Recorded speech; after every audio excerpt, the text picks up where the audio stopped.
बिस्मिल्लाहिर्रहमानिर्रहीम। अस्सलाम वालेकुम। होपफुली सब खैरियत से होंगे, खुश होंगे। आज का हमारा पहला लॉ गेट के हवाले से लेक्चर है सीआरपीसी के सेक्शन नंबर 4 में, जो डेफिनेशंस को कवर करता है। तो डेफिनेशंस के पोर्शन को इंशाल्लाह आज हम कवर करेंगे। उसके बाद ऑनवर्ड जो चैप्टर्स डिफ़ाइन किए हुए हैं कि ये हमारा सिलेबस है, वो हम कवर करेंगे।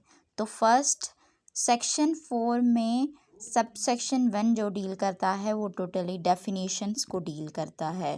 उसमें पहले एडवोकेट जनरल की बात होती है। एडवोकेट जनरल एक ऐसा बंदा है जो अपॉइंट होता है on behalf of government, provincial government, जिसको केस लड़ने की इजाज़त दी जाती है ऑन बिहाफ ऑफ प्रोविंस। उसके बाद हमारा आ जाता है bailable offence, non bailable offence. Bailable offence वो ऑफेंस होते हैं जिसमें हम बेल करवा सकते हैं, यानी कि सेकंड शेड्यूल सीआरपीसी के मुताबिक जिसमें हमें बेल अलाउ की जाए। और नॉन बेलेबल ऑफेंस मींस के जो नॉन बेलेबल हों।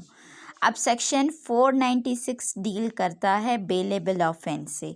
497 एंड 498 नॉन बेलेबल ऑफेंस से डील करते हैं, और ये 496 टू 502 में इंक्लूड है, जिसमें आप श्योरिटी, बेल, कंसिस्टेंसी और डिस्चार्ज ऑफ श्योरिटी का पूरा प्रोसीजर इस चैप्टर में डिस्कस किया गया है। उसके बाद सी सेक्शन आज आते हैं, तो सब सेक्शन कहता है कि चार्ज क्या है।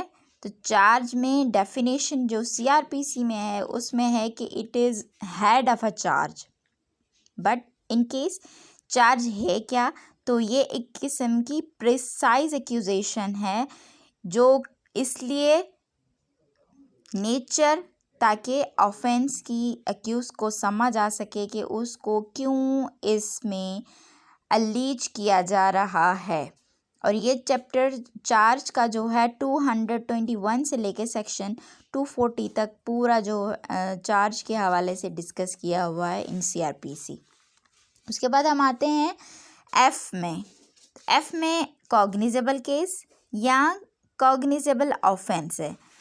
वो ऑफेंस, वो केस जिसमें पुलिस विदाउट वारंट किसी को भी अरेस्ट करे, उसे हम कॉग्निजेबल ऑफेंस कहते हैं। और ये किसके तहत होता है? It is accordance with the second schedule. ठीक हो गया।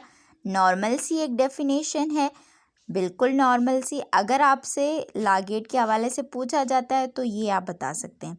उसके बाद एच में आता है कंप्लेंट। कंप्लेंट क्या है? Complaint is an allegation. इल्ज़ामात आया ओरल हो या रिटन हो, जो मैजिस्ट्रेट को दिए जाएं फॉर टेकिंग एक्शन, लेकिन उसमें पुलिस रिपोर्ट आपकी इंक्लूड नहीं करते, यानी कि police diaries, police report under section 172, 173 में जो चीज़ें हैं वो आप कंप्लेंट में नहीं देते। वेदर ओरल और रिटन एलिगेशंस आप प्रोड्यूस करते हैं before magistrate to take action. और ये कहाँ डिस्कस किया हुआ है? ये डिस्कस है 200 टू 205। क्लियर हो गई ये बात? उसके बाद हमारा आता है हाई कोर्ट। हाई कोर्ट है कि high court is a highest court of criminal appeal और रिवीजन इन अ प्रोविंस। मतलब कि जहाँ पे आप अपनी हाईएस्ट कोर्ट को अपील प्रिफर करें या रिवीजन फाइल कर सकें, वो हाई कोर्ट कहलाती है। और ये कहाँ है मेंशन? सेक्शन 4 सब सेक्शन 1 के क्लॉज जे में मेंशनड है। के में आता है inquiry. Inquiry is a proceeding जो कि जज करता है, मैजिस्ट्रेट करता है, in order to determine truth और फॉल्सहुड ऑफ अ केस, यानी कि कितनी इसमें सदाकत है या कितनी नहीं है, उसे डिटरमाइन करने के लिए प्रोसीडिंग जो की जाए, जज करे, तो उसको इंक्वायरी कहते हैं। अब ये इंक्वायरी कौन कौन सी हो सकती है? जो प्रोसीडिंग होती है अंडर सेक्शन 133, 144, 145, 176 एंड 202 में जो भी प्रोसीडिंग होती है उसे हम इंक्वायरी कहते हैं। उसके बाद हमारा इन्वेस्टिगेशन आ जाता है। इन्वेस्टिगेशन है कौन करता है? इन्वेस्टिगेशन करता है पुलिस ऑफिसर। किस वजह से? For the purpose of collecting evidence. Evidence को कलेक्ट करने के लिए जो प्रोसीडिंग की जाए बाय पुलिस, तो उसे हम इन्वेस्टिगेशन कहते हैं। आया वो इन्वेस्टिगेशन 47 फॉर इंग्रेस हो, आया वो सर्च हो, आइदर वो सीज ऑफ ऑफेंसिव वेपन्स हो, सेक्शन 51 और 53 हो, या ऑनवर्ड्स हम डिस्कस करेंगे वो हो, तो वो सारे के सारे इन्वेस्टिगेशन में इंक्लूड हो जाते हैं। उसके बाद एम में डिस्कस है कि जुडिशल प्रोसीडिंग किसको कहते हैं। जुडिशल प्रोसीडिंग वो प्रोसीडिंग होती है जिसमें एविडेंस लिए जाएं ऑन ओथ पर जो भी प्रोसीडिंग हो उसे हम जुडिशल प्रोसीडिंग कहते हैं। अब ये सेक्शन 340 में डील है कि जो भी एविडेंसेस एक्यूजेशन है, एक्यूज उसको डिनाई कर रहा है, तो वो इन डिसप्रूव ओथ पर वो एलिगेशंस को डिनाई कर सकता है। सीआरपीसी में ही है। अदरवाइज किसी भी प्रोसीडिंग में, क्रिमिनल प्रोसीडिंग में ओथ एडमिनिस्टर नहीं किया जाता, और ये चीज़ हिट करती है अंडर आर्टिकल 163 QSO में कि कोई भी आप ओथ जो है इन क्रिमिनल प्रोसीडिंग एडमिनिस्टर नहीं करेंगे। रिमेंबर। उसके बाद आता है मैजिस्ट्रेट। मैजिस्ट्रेट कौन है? एक जुडिशल मैजिस्ट्रेट है और स्पेशल जुडिशल मैजिस्ट्रेट है जिसको एम्पावर किया जाता है by provincial government. Non cognizable offence या नॉन कॉग्निजेबल केस जो डिस्कस है एन में कहता है कि जिसमें पुलिस विदाउट वारंट अरेस्ट ना कर सके, तो उन केसेस को हम नॉन कॉग्निजेबल ऑफेंस कहते हैं। अब ऑफेंस ओ में है, कहता है कि एक्ट या ओमिशन, ऐसा कोई भी एक्ट जो पनिशेबल बाय लॉ हो तो उसको हम ऑफेंस के ज़ुमरे में लाएंगे। पी में डिस्कस होता है officer in charge of police station.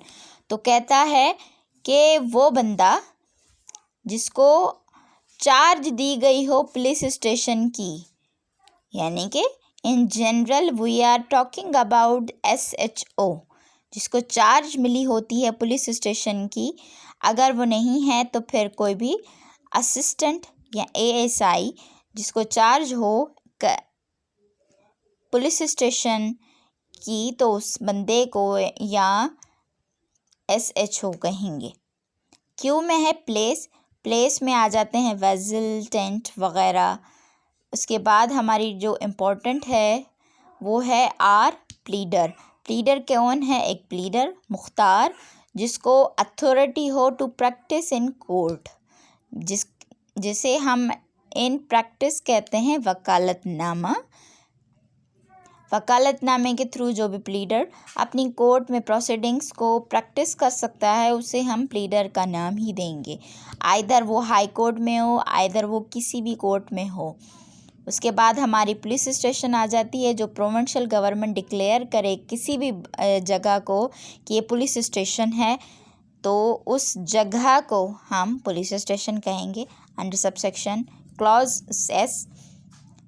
T में पब्लिक प्रोसिक्यूटर है। पब्लिक प्रोसिक्यूटर 492 सेक्शन में डिफ़ाइन किया हुआ है, उसमें हम नहीं जाते, लेकिन कोई बंदा जो कंडक्ट करे प्रोसिक्यूशन किसके बिहाफ पर? ऑन बिहाफ ऑफ स्टेट, तो उसको हम